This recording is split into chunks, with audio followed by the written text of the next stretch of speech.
आणि आता एक महत्त्वाची ब्रेकिंग न्यूज आताची बातमी पीक विमा घोटाळ्याची आहे। जळगाव जिल्ह्यामध्ये 216 कोटींचा केळी पीक विमा घोटाळा उघड झालाय। तब्बल 216 कोटींवर डल्ला मारण्याचा डाव सॅटेलाइटच्या मदतीने उधळून लावलाय। पीक नसताना देखील विमा घेण्यासाठी हजारो बनावट अर्ज दाखल करण्यात आलेत। कृषी विभागाने सॅटेलाइटद्वारे तपासणी केली असता 44,000 हेक्टरवर केळीचं पीक आढळलेलं नाहीये आणि या कारवाईमुळे सरकारचे कोट्यवधी रुपये वाचलेत तर बनावट शेतकऱ्यांचे धाबे दणाणलेत। आता या शेतकऱ्यांवर काही कारवाई केली जाते का हे पाहणं महत्त्वाचं आहे। या संदर्भात कृषी आयुक्तांनी कारवाईचे आदेश देखील दिले।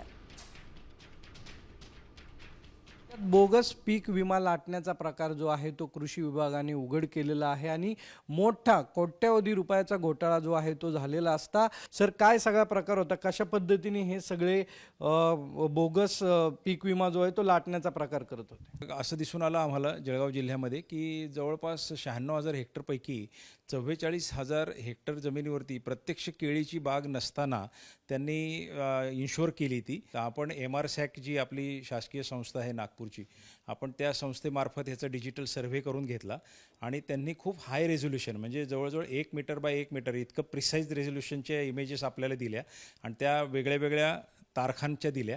त्यामुळे त्या प्रत्यक्ष शेतामध्ये कोणती झाडं आहेत काय आहेत हे आपल्याला अगदी फोटो काढले इतकं स्पष्ट दिसतं।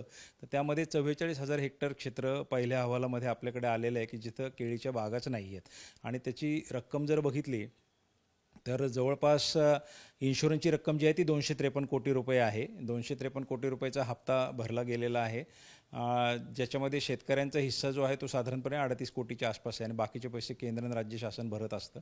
परंतु त्यांना जो दावा मिळणार होता तो दावा जवळपास 176 कोटीच्या आसपास होता पहिल्याच ट्रिगरचा आणि नंतर पुढचे ट्रिगर पण जे येणार होते ते पण तेवढेच येतील, कारण अल्टिमेट रक्कम जी आहे ती जवळजवळ 2.25 लाख रुपयेपर्यंतची आहे एका बागेची। कॅमेरॉन किरण काजळेसह सागर और साम टीव्ही।